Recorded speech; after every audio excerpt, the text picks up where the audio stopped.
I'm Rinyald, and welcome to my channel again.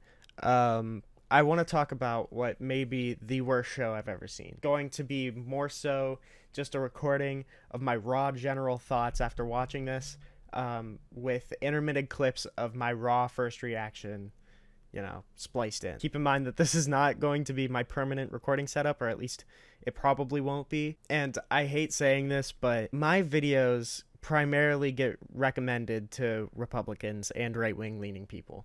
And they don't like it.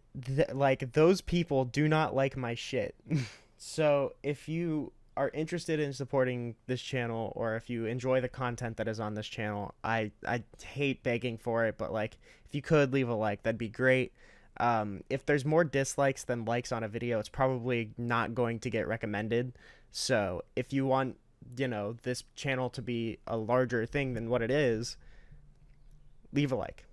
That's all I ask. It helps more than you could possibly know, and it's awesome. It's really cool for me.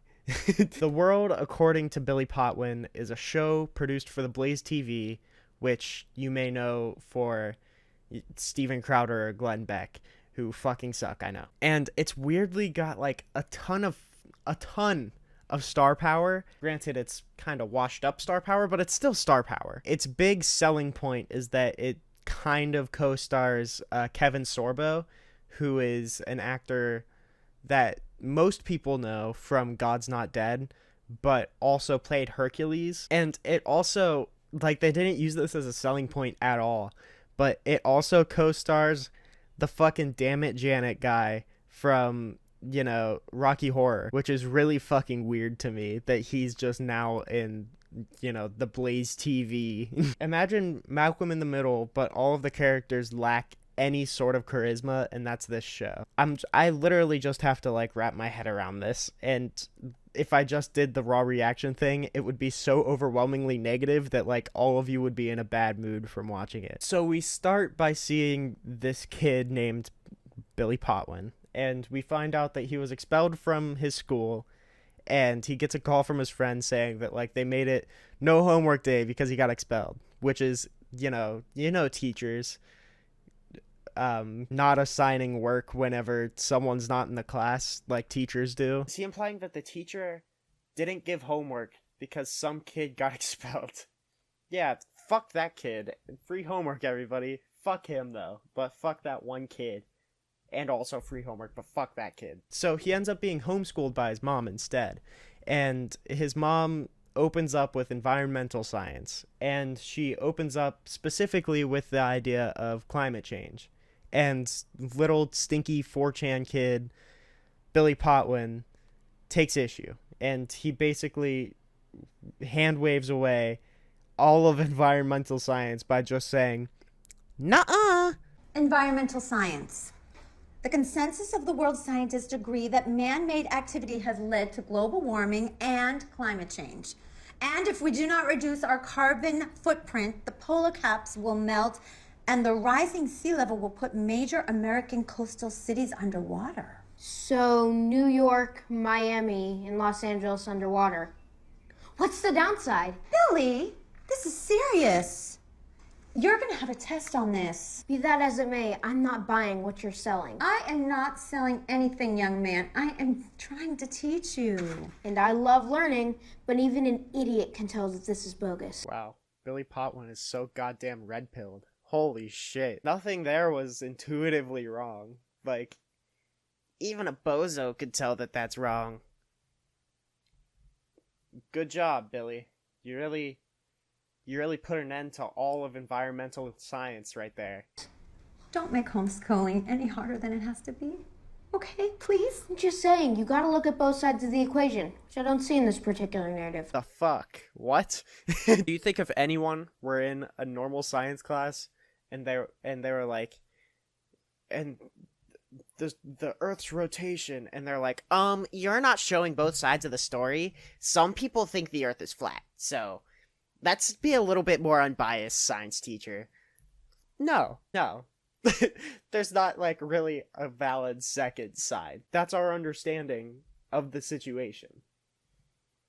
to give a different side to our understanding would be lying. I fucking hate this kid. Look at that goddamn look in his face right now. Look at that goddamn he's like young Sheldon but stupid. and the mom gets scared and she calls his dad and she's like, I can't homeschool him. He knows more than the textbook. When he just gave like the argumentative equivalent to just no in reply. Hey, babe.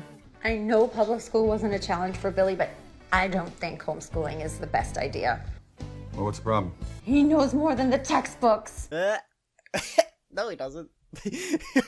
Like, what did he say? What did he say? You said, there is a very clear consensus on climate change. And he just said, like, basically the equivalent of, nuh-uh. And she was like, oh, fuck, he's right. Okay, Mom. Okay. We find out that Kevin Sorbo is the dad, and he works at a paint shop, and then this overly long race joke occurs. So why don't you just paint the damn thing black? What was that? I can't believe you just said that. What? You got a problem with painting something black? Just my garage. I mean, no. Obviously, black is cool with me and my wife. Yeah, right, honey? What? So what color would you paint the trim? White? Off-white. White. What kind of stereotypes you trying to perpetrate with the paint of your garage? Once again, surrounding black with white. Listen, man, please don't hurt me. We just want to paint our garage without any racial connotations.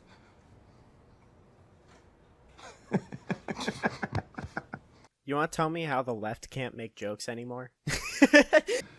Tell your InstaSnap friends that it's a paint salon, not a paint store. Salon. I love it. Thanks, Mr. P. This is probably what, like, Tucker Carlson gets a kick out of.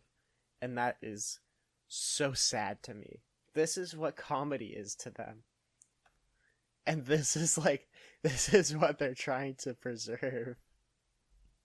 Isn't that a fucking shame? We also find out, like, that the mom yodels when she's stressed, and they don't go anywhere with this plot, and they don't do anything with it. It's just kind of an excuse to have a loud noise in the background. Maybe they thought it was funny. I genuinely don't know if it was a joke. She just kind of scream yodels for a scene, and then you can hear it in the background of all of the rest of the shots.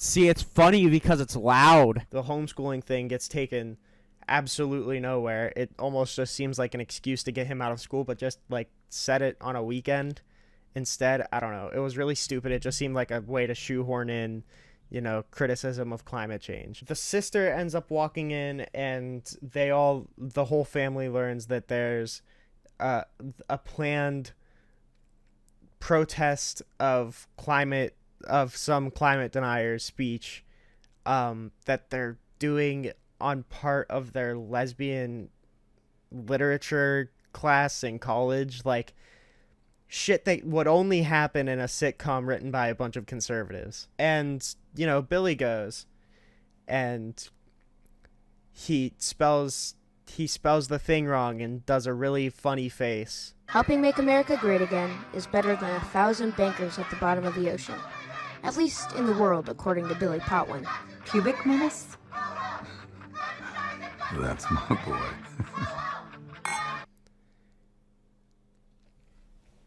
And that's the show. He does something shitty, and that's the conclusion. He just does something shitty. Like, they don't take any steps to show that what he did was shitty, or that he's just been generally a little dick throughout the whole entire episode. They just kind of... That's it. Is he a protagonist? Am I supposed to like that little dick? He's such a little fucker. Like, that's the type of kid that, like... What was Vegan Gaines saying when he was, like, gonna clobber the baby? I want to make it clear that I'm not talking about this actual kid. I'm talking about the character. Like, Billy Potwin, not whoever the fuck this kid is. Like, I'm not endorsing violence upon actors or anything. Usually when sitcoms set up a character that sucks, and that, like, consistently sucks, they set it up so they can, like, come across some kind of comeuppance at the end of the episode or the end of the season. But no, Billy just kind of does it and then gets cheered on by like the whole family. The show is not only like politically bad, the show is not only like just unfunny. Like it's not that I don't find it funny, it's just that like I can't conceive how someone else would be able to find it funny either. Dad, you were so living in the pre-modern, post-millennial, moralism and values are relative world. Oh, burn! Oh, millennials know words. What dumbasses. Like, fucking what? These are jokes. Like, these are supposed to make people laugh. It's not even because I don't agree with these politics. It's just that, like, holy shit, they're just, like, painful. They're painfully unfunny. And your dad's here. Why? Want they to mistake her home for a safe space? Conservatives think that, like, the safe space joke is still funny. Haven't they been using that since, like, the fucking 90s? Like, get a goddamn new joke. These people recycle the same joke, like, over and over and over again. It's just, there was one line that made me half laugh, and it was Davis calling Billy Billy Club. And that was just because everything else was so shitty that any, good delivery caught me off guard so bad that it actually made me laugh. Fucking call him Billy Club. All right. One for the world according to Billy Club. That's a genuinely good one. Okay. The explanation of this joke is just as funny as the joke, and it still made me laugh because of how unfunny the surrounding bits of the show was. When I watched the PragerU Leo and Layla video, like, it was bad, obviously, but it was enjoyable because it was like laughably bad. This was just fucking unpleasant through the whole watching experience. And half of the plot, like, didn't link to anything. There was no common line between the homeschooling, the yodeling, the paint shop, the protest. There was no common line between those other than just they all happened. Like, there was nothing tying these events together. It's kind of like Family Guy in that sense, where like one thing happens and then like another thing happens and then we just completely forget about the first thing. And that's just an episode. It's just one thing happens and then another thing happens. And it's not one thing happens and that leads to another thing happening. It's just not good storytelling. It just chipped. Like, you could see in the live reaction that it just chipped away at me. It's so sad to think that, like, this is like the shit to someone. This is like the shit to 500 people. 500 people saw that episode and they were like, yeah, that's it. That show was like not even like politically bad because like we all knew it would be, but like it was morally bad because the kid was just a fucking asshole throughout the entire show and then like came out on top at the end. So like I guess it's just promoting being like one of those weird N-word kids on the bus.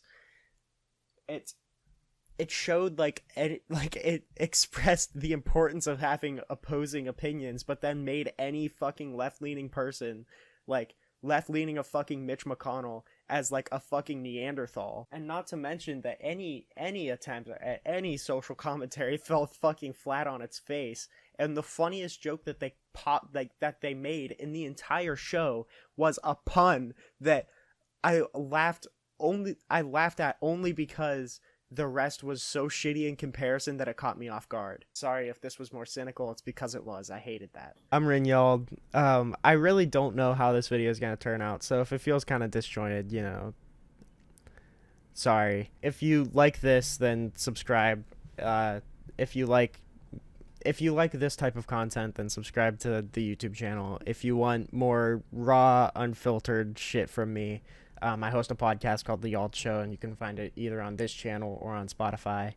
If you like the thumbnail for whatever reason, if you just saw this video and you were like, damn, that's a good thumbnail, follow me on Instagram because that's where I post art. And if you want to tear your eyes out, go on Twitter.